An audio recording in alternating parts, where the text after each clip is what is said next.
Ceux qui disent qu'on peut manger des sandwichs toute la journée, tout le temps, que ça n'a jamais tué personne. Certes, ça n'a jamais tué personne, mais l'excès en toute nuit. Comme boire trop d'eau, ton ventre va exploser, tu vas te pisser dessus.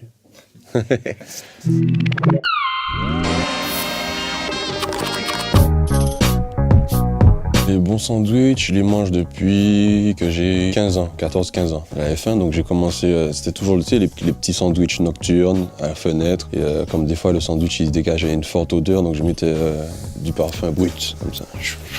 Ma mère elle me dit, ça sent le sandwich là. J'étais assis pas loin de la cité, dans un bendo. Et je me rappelle bien, j'étais assis sur une batterie de voiture. Mais tous les autres, ils mangeaient tout le temps des sandwichs. Ça. Moi, j'avais pas encore goûté au sandwich. Et ce jour-là, il m'a donné, mais il est pas bien passé. C'est-à-dire la digestion, elle a été bizarre, tout ça. Il y a 20 minutes, ouais, j'ai déjà faim, là.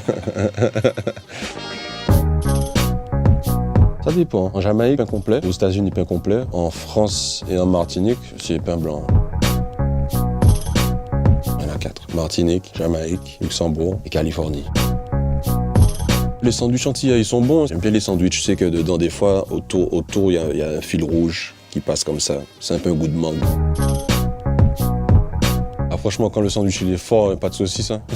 Pour bien combler. Hein. Sinon, concombre, morue, huile, piment, bon d'amanjac. Avec un petit peu de rhum pur, sans sucre, et un autre sandwich après pour écraser le premier sandwich. Comme ça, là, tu atteins un bon niveau de satiété. Ouais, mais jeune, très jeune, au début de la musique. Mais le problème, c'est que comme j'aimais beaucoup les sandwichs, alors je mangeais la moitié de ce que le boulanger me donnait avant.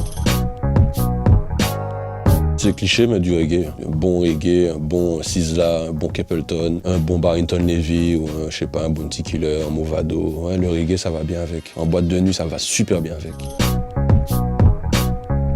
Quand j'ai enregistré mon Camoun, j'avais un bon sandwich. En général, j'écris sur mon téléphone, mais là, je l'ai fait sans rien. C'était de l'impro. Je l'ai fait en 10 minutes. Et comme justement, je me sentais bien, donc j'ai parlé du sandwich dans le morceau. Ça m'a permis de partager un sandwich avec Damso. On était dans le désert, c'était chargé. C'était plus jeune, à la cité. Il est mal passé, donc je commençais à me sentir bizarre. Fallait que je rentre. Mais tu sais, tu veux jamais montrer aux autres que le sandwich il est mal passé. Donc tu es comme ça et tu fais, est-ce que ça se voit que je suis pas bien? Et finalement tu pars et t'entends, Kalash, tu vas où? Je vais digérer. L'excès, l'abus. Et trop jeune, je conseille pas aux plus jeunes de manger des sandwichs. Dernièrement, vite fait, j'ai partagé un sandwich avec 2 Chainz à Atlanta. Damso, on partage souvent des sandwichs. Et puis, bien sûr, les gars de chez moi, les artistes de chez moi. Je pense que je vais manger un sandwich avec Rihanna un jour. Je sais qu'elle aime bien les sandwichs.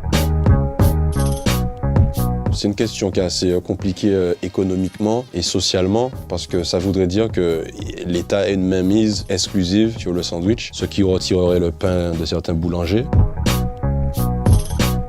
Ben, j'ai créé ma boulangerie par rapport à ça, avec des potes de Harry Crew. On a créé le sandwich Kalash OG, le sandwich Mocha Diesel, et on l'a créé par rapport aux attentes que moi j'ai, et que je pense que beaucoup de personnes ont, et que des gens ont, comme mon père. Je lui passe des sandwichs, et ça lui fait du bien, mais je lui donne pas beaucoup pour le cholestérol.